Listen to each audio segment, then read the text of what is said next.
ആലോചിച്ചിട്ട് ശരിക്കും പേടിയാണ്. കേരളത്തിൻ്റെ അവസ്ഥ ഏതാനും വർഷങ്ങൾക്കുള്ളിൽ ഇവിടം UP പോലെ ആവാനുള്ള സാധ്യതയുണ്ട്. ഇന്നലെ പാലക്കാട് വെച്ചിട്ട് ഒരു ഇതര സംസ്ഥാന തൊഴിലാളിനെ കൊലപ്പെടുത്തി.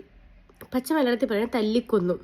ഇതര സംസ്ഥാന തൊഴിലാളി എന്നല്ല, ഒരു മനുഷ്യനെ തല്ലിക്കൊന്നു. അദ്ദേഹത്തിൻ്റെ പേര് രാം നാരായൺ എന്നാണ് കേട്ടോ. അദ്ദേഹത്തിന് തല്ലിയത് ബംഗ്ലാദേശി ആണോ എന്ന് ചോദിച്ചിട്ടാണ്. പാലക്കാട്ടുകാരാവട്ടെ, കേരളത്തിലുള്ളവരാവട്ടെ, ഇനി ഇന്ത്യയിലുള്ളവരാവട്ടെ, ഈ ലോകത്ത് എവിടെയുള്ളവരാവട്ടെ, എങ്ങനെ നിങ്ങൾക്ക് കഴിയുന്നു ഒരു പച്ച മനുഷ്യനെ തല്ലിക്കൊല്ലാൻ? അയാൾ നമ്മളുടെ ഭാഷ ഫ്ലുവൻ്റായി സംസാരിക്കാൻ അറിയാത്ത ഒരാളാണ്. നിങ്ങൾ ചോദിക്കുന്ന ചോദ്യങ്ങൾക്ക്, മലയാളത്തിൽ ചോദിക്കുന്ന ചോദ്യങ്ങൾക്ക് കറക്റ്റായിട്ടുള്ള ഉത്തരം തിരിച്ച് പറയാൻ അറിയാത്ത ഒരാളാണ്.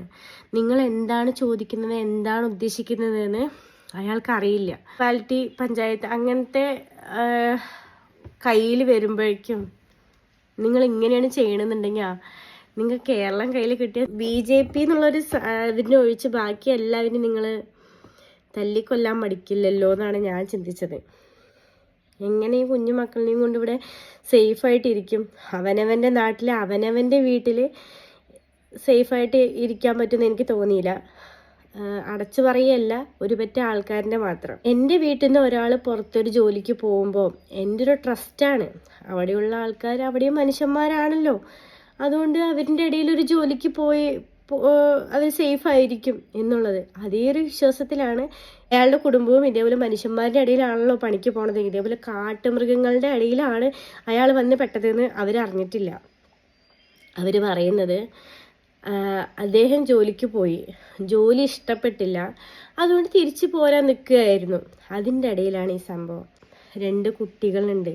ഒരു 8 വയസ്സും 10 വയസ്സും ആയ 2 കുട്ടികളുടെ അച്ഛനാണ്. അവരിനെ കാത്തിരിക്കുന്നുണ്ടാവും അല്ല, അയാൾക്കുണ്ടൊരു കുടുംബം.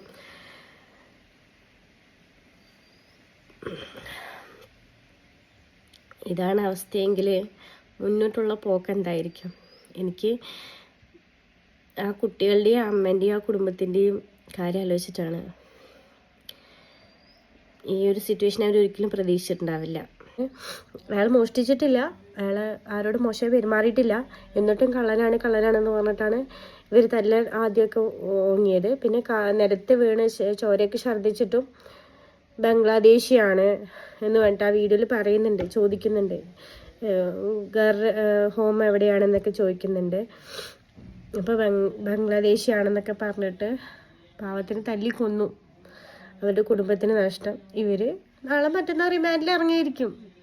BJP-ക്കാരുണ്ടല്ലോ പുറത്ത്, അവർ നല്ല ഹൈ ലെവലിലുള്ള വക്കീൽമാരിനെയൊക്കെ കൊണ്ടുവന്ന് ഇറക്കി വിടും. അല്ലാണ്ട് ഇപ്പം എന്താ ഉണ്ടാവുക? അതൊക്കെ തന്നെ സ്ഥിരമല്ലേ. എന്താണ്, എവിടേക്കാണ് ഈ പോക്ക് എന്ന് ആലോചിച്ചിട്ട് ശരിക്കും പേടിയാണ്.